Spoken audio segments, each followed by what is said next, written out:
রায়দান দেবে। এবং যে এতদিন ধরে আমরা শুনানি দেখে এসেছি, 2006 সালে যে জমি অধিগ্রহণ করেছিল তখনকার বাম সরকার সেখানে ন্যানো কারখানা করার জন্য, সেটাকে চ্যালেঞ্জ করা হয়েছে। এবং আগামীকালই জানা যাবে কি যেভাবে জমি অ্যাকোয়ার করা হয়েছিল সেটা নিয়ম মেনে হয়েছিল কিনা, এবং সেক্ষেত্রে বহুফসলি জমি শিল্পের জন্য নেওয়া হবে কি হবে না সেই প্রশ্নও কিন্তু শুনানি চলাকালীন উঠে এসেছিল। তার সঙ্গে সঙ্গে এই প্রশ্ন উঠেছিল কি প্রাইভেট কোম্পানির জন্য সরকার কি জমি অ্যাকোয়ার করতে পারে, এবং সেক্ষেত্রে একটা জায়গা চিহ্নিত কি প্রাইভেট কোম্পানি করবে কি কোথায় তাদের জমি লাগবে। এই যুক্তিগুলো সুপ্রিম কোর্টের মধ্যে রাখা হয়েছিল যারা আপত্তি করেছিলেন 2006-এর বাম সরকারের জমি অধিগ্রহণকে। তার সঙ্গে সঙ্গে তারা এটাও বলেছিলেন কি টাটারা যখন সানন্দে চলে গেছে সেক্ষেত্রে এখন তারা জমি ফেরত দিয়ে দিক এবং এই রাজ্য সরকার সেখান থেকে অনিচ্ছুক চাষিদের জমি ফেরত দেবে। সেই প্রশ্নেরও জবাব আগামীকাল পাওয়া যাবে।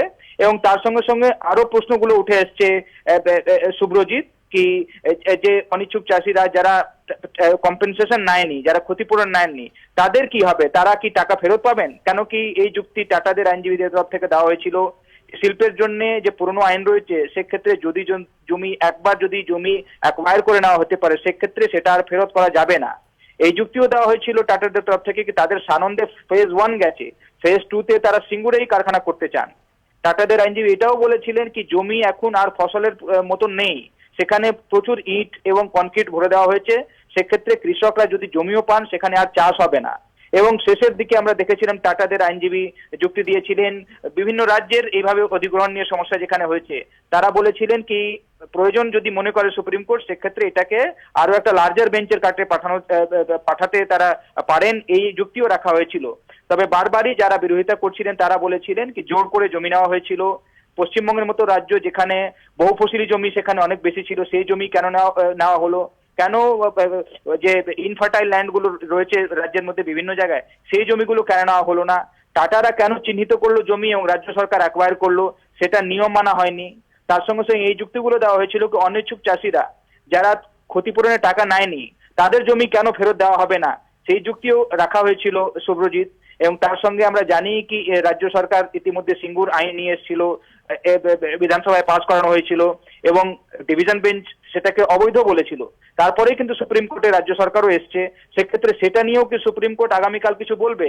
এসব প্রশ্নের কিন্তু জবাব আগামীকাল পাওয়া যেতে পারে 10:30টার সময় যখন জাস্টিস গোপাল গৌড়া এবং জাস্টিস অরুণ মিশ্রর বেঞ্চ রায় দেবে। শুভ্রজিৎ। বিজেন্দ্র, তুমি আমাদের সঙ্গে থাকো। আমরা দর্শকদের আরেকবার জানিয়ে রাখবো আগামীকাল সুপ্রিম কোর্টে সিঙ্গুর মামলার রায়।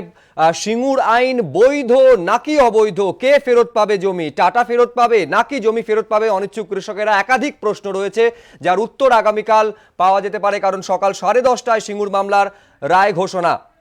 বিচারপতি গোপাল গৌড়া এবং বিচারপতি অরুণ মিশ্র আগামীকাল রায় দিতে পারেন। আমরা ফোনে এই মুহূর্তে যোগাযোগ করতে পেরেছি শিল্পী সমীর রাইজের সঙ্গে। সমীর দা, কি বলবেন, কি প্রত্যাশা আপনার? দেখুন, প্রথম কথা আমার প্রত্যাশা দিয়ে তো কালকে রায়টা হবে না, রায়টা অন্য কথা। কিন্তু আমরা যেটা প্রত্যেকেই আমরা বলছিলাম প্রথম থেকেই যে সিঙ্গুরের জমিটা যেভাবে তৎকালীন সরকার জোর করলো এবং একটা আন্ডারস্ট্যান্ডিং এ না গিয়ে লোকাল মানুষের সাথে, লোকাল চাষিদের সাথে, তাদের সাথে আলোচনায় না বসে যেভাবে জোর করে টাকাতে দিয়ে দেওয়া হয়েছে, সেখানে আমি পরিষ্কার পরিচ্ছন্ন ভাবে বলতে চাই অতি অবশ্যই আমি চাই এখনো যারা অনিচ্ছুক জমি তাদের ওইটা ফেরত দেওয়া উচিত। তার কারণটা হলো তৎকালীন সরকার একটা কারণ দেখিয়েছিলেন যে ইনফ্রাস্ট্রাকচারের অভাবের জন্য টাটা এইখানে চাইছে। প্রথম কথা, সরকার কোনো প্রাইভেট ইন্ডাস্ট্রির জন্য এইভাবে জমি নিতে পারে কিনা অন্যের জমি, সেটা একটা বিচার্য বিষয়। দ্বিতীয় কথা, টাটা তো চাইতেই পারে, টাটা চাইতে পারে রাজভবনটা তাদের অফিস হোক, তার জন্য তো রাজভবনটা দিতে হবে না। তৃতীয় কথা, যদি ইনফ্রাস্ট্রাকচার না হয়, পুরুলিয়া বাঁকুড়ার যে প্রত্যন্ত জায়গাগুলো যেখানে রয়েছে সেইখানে যদি ইনফ্রাস্ট্রাকচার না থাকে সেটা তো সরকারের ফেলিওর। সরকার সেখানে কেন ইনফ্রাস্ট্রাকচার করে দিয়েছিলেন না তৎকালীন সরকার? এবং আরো আরো সবচেয়ে বড় জিনিস, যে সমস্ত মানুষগুলো এত দীর্ঘদিন ধরে ভুগলেন তাদের কি হবে? টাটা একটা আবার এদিকে উল্টো একটা কারণ দেখাচ্ছে যে সেখানে ইট কাঠ পাথর আছে দেখে সেখানে চাষ করা যাবে না, এই কথাটাও আমি বিশ্বাস করি না। তার কারণটা হলো পরিষ্কার, যে আমরা জানি যে পাহাড়ের মতো যেখানে দুর্গম জায়গা সেখানেও মানুষ বেঁচে থাকার স্বার্থে কিভাবে পাহাড়ের মধ্যে শস্য ফলায় বা মরুভূমিতে শস্য ফলায়, সুতরাং ওইখানে এটা করা যাবে না, এটা আমি বিশ্বাস করি না।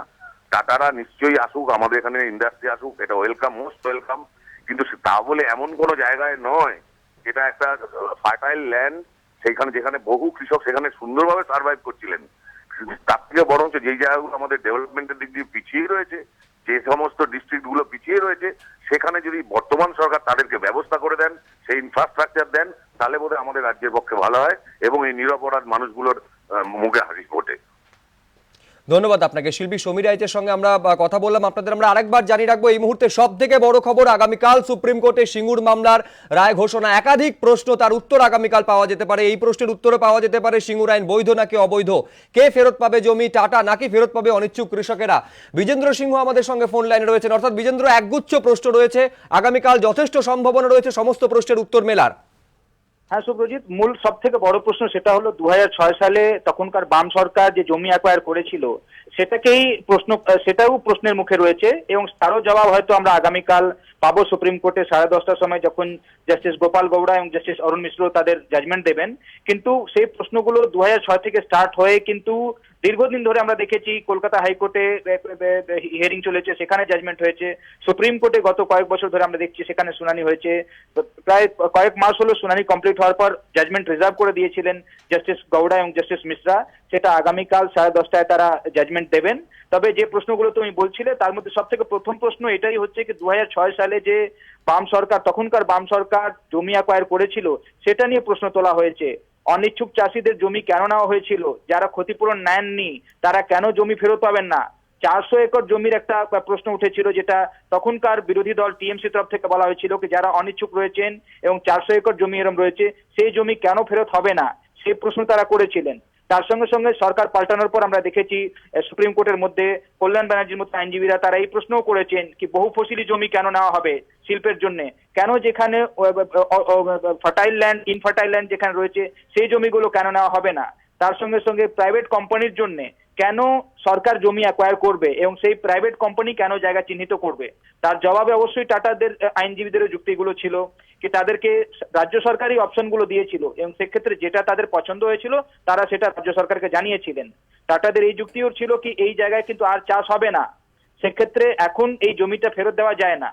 পুরনো আইনে তারা ব্যাখ্যা দিয়ে বলেছিলেন কি পুরনো আইনে বলা রয়েছে কি যদি একবার জমি অ্যাকোয়ার হয়ে যায় একটা পারপাসের জন্য, সেক্ষেত্রে সেটা শিল্পের জন্য ইউজ করা হবে একেবারে। অর্থাৎ এই যুক্তি পাল্টা যুক্তির শেষে আগামীকাল এই সিঙ্গুর মামলার রায় ঘোষণা করতে চলেছে সর্বোচ্চ আদালত। বিজেন্দ্র, তুমি আমাদের সঙ্গে থাকো। আমরা ফোনে এই মুহূর্তে যোগাযোগ করতে পেরেছি লেখক বোলান গঙ্গোপাধ্যায়ের সঙ্গে।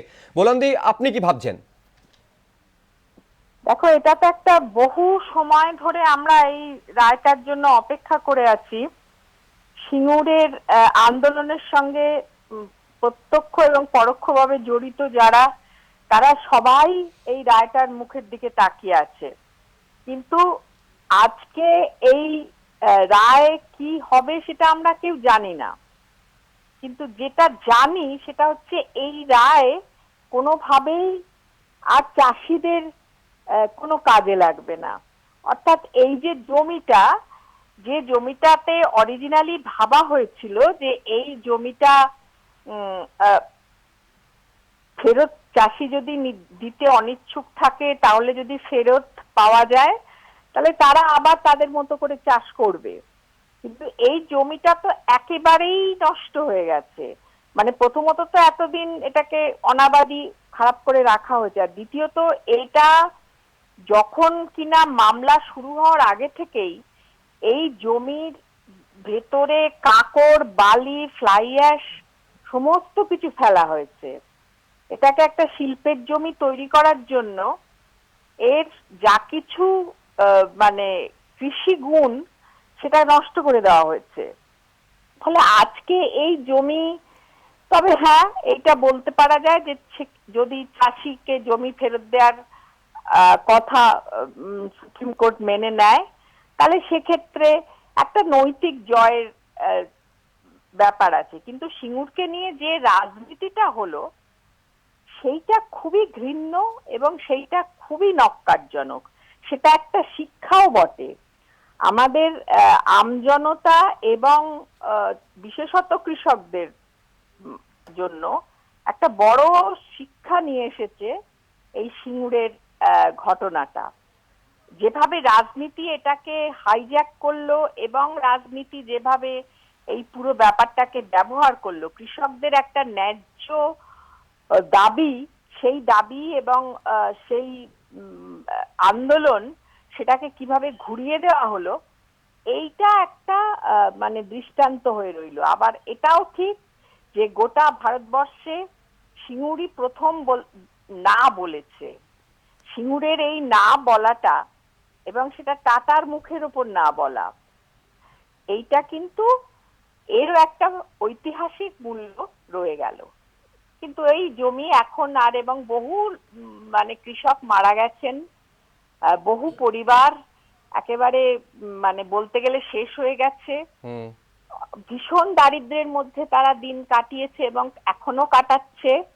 হাতে কোনো কাজ নেই, পাতে ভাত নেই, এই অবস্থায় কাজে এখন এই রায়ের আর যে মানে যে উদ্দীপনা নিয়ে এই মামলাটা হয়েছিল, আজকে আর এত দেরিতে এই রায়ের আর মানে সেই একেবারে এদিকে তো আমাদের নজর রাখতেই হবে যে আগামীকাল কি রায় ঘোষণা করে সর্বোচ্চ আদালত। বুলন্দি, অনেক ধন্যবাদ আপনাকে। আপনাদের আমরা আরেকবার জানিয়ে রাখবো, এই মুহূর্তে সব থেকে বড় খবর, সুপ্রিম কোর্টে আগামীকাল সিঙ্গুর মামলা রায় ঘোষণা। সিঙ্গুর আইন বৈধ নাকি অবৈধ, কে ফেরত পাবে জমি, টাটা নাকি জমি ফেরত পাবেন অনিচ্ছুক কৃষকেরা, আগামীকাল সকাল 10:30টায় সিঙ্গুর মামলার রায়। বিচারপতি গোপাল গৌড়া এবং বিচারপতি অরুণ মিশ্র আগামীকাল রায় দিতে পারেন, অর্থাৎ এই দুই বিচারপতির বেঞ্চ আগামীকাল রায় ঘোষণা করবে। আমাদের দর্শকদের জন্য আরেকবার জানাও বিজেন্দ্র, কি হতে চলেছে আগামীকাল? দেখো সুপ্রজিৎ, আগামীকাল যে গত 10 বছর ধরে সিঙ্গুরের জমি নিয়ে যে বিতর্ক, তার সমাধান হয়তো অনেকটাই পাওয়া যাবে, যেটা আশা করা হচ্ছে। কেন 2006 সালে যখন জমি অ্যাকোয়ার করা হয়েছিল টাটাদের সেখানে ন্যানো কারখানা করার জন্য, তখন থেকে বিতর্ক, নানা ধরনের সমস্যা, প্রশ্ন উঠেছে, বিভিন্ন প্রশ্ন উঠেছে। তারপরে সেখানে সরকার পাল্টেছে, সরকার পাল্টানোর পর নতুন আইন হয়েছিল, সেই আইনকে অবৈধ বলেছিল ডিভিশন বেঞ্চ কলকাতা হাইকোর্টের, এবং তারপর যখন সুপ্রিম কোর্টে আবার শুনানি আরম্ভ হয়, সেই জায়গায় আমরা দেখেছিলাম নানা ধরনের প্রশ্ন তোলা হয়েছিল।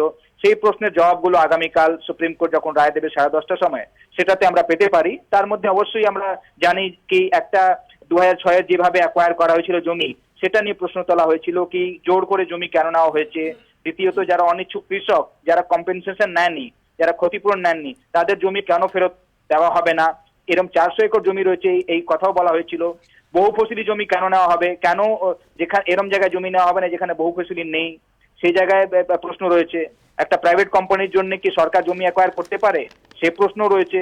তবে তার উল্টো যুক্তি টাটাদের আইনজীবী তরফ থেকে আমরা শুনেছিলাম কোর্টের মধ্যে, তারা জানিয়েছিলেন কি রাজ্য সরকার একটা অটোমোবাইল হাব করার একটা প্রস্তাব দিয়েছিল, সেক্ষেত্রে তারা এসেছিলেন, সেখানে অনেকের রোজগার হতো, তাদের কয়েক হাজার কোটি টাকা সেখানে ইতিমধ্যে খরচ হয়ে গেছে সেই এরিয়াটাকে ডেভেলপ করার জন্য, এবং সেই জমি এখন যদি বিজেন্দ্র, তুমি আমাদের সঙ্গে থাকো, ফোনে আমরা এই মুহূর্তে যোগাযোগ করতে পেরেছি শিক্ষামন্ত্রী পার্থ চট্টোপাধ্যায়ের সঙ্গে। পার্থবাবু, কি বলবেন, আগামীকাল সিঙ্গুর মামলা রায় ঘোষণা করবে সর্বোচ্চ আদালত? আমি এইটাই আশা করব যে যে লড়াই প্রথম থেকে ছিলাম, মানুষের পাশে, মানুষেরই জয় হবে, বিচারালয় মানুষের কথা শুনবে। এক প্রত্যাশা কি পার্থবাবু? আমার প্রত্যাশা হচ্ছে মানুষের জয় হবে, বিচারালয় আলটিমেটলি কৃষকের পাশে দাঁড়াবে, যাদের জমি তাদের পাশে দাঁড়াবে। এটাই তো সব থেকে বড় প্রশ্ন পার্থবাবু, যে দীর্ঘদিন ধরে যেদিকে তাকিয়ে রয়েছে সিঙ্গুরবাসীরা, তারা কি শেষ পর্যন্ত সুবিচার পাবে? সুবিচার তো তারা চেয়েইছে, নাইলে এখানে রয়েছে কি করে কোর্টে। তারা সুবিচার পাবে বলেই আমার বিশ্বাস।